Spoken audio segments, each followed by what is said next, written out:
you may have noticed a couple videos back I talked about gang stalking. This moderator story should have hinted to me about gang stalking, but I didn't know at the time what that meant. But before there was Facebook, we all know about Myspace.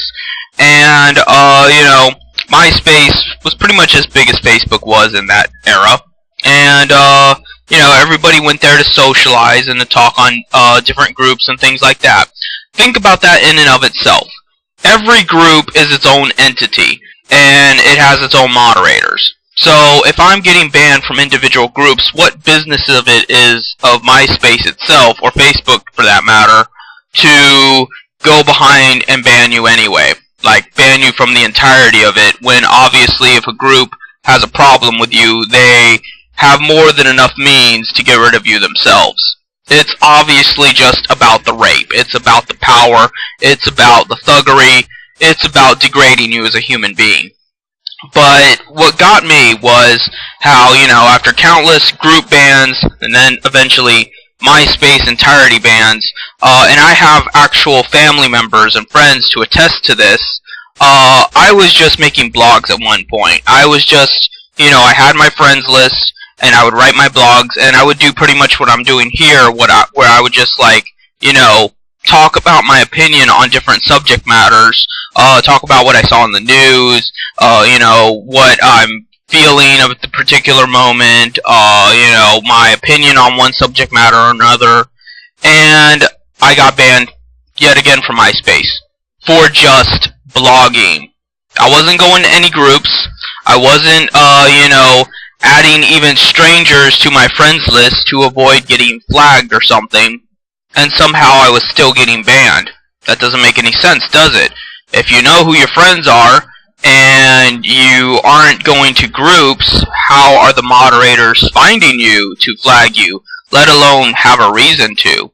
That is the epitome of gang stalking. They obviously were looking for me to target me. So now at that point I have the right to find MySpace moderators and shoot them dead.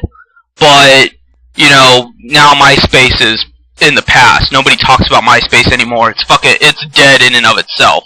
But that's not justice, because people just stopped going. That doesn't change anything. That doesn't change the fact of what they did to me.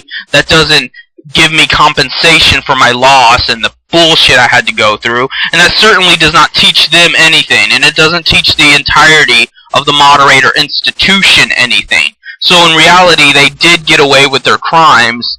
It's just, due to circumstances, now they can't commit those crimes anymore.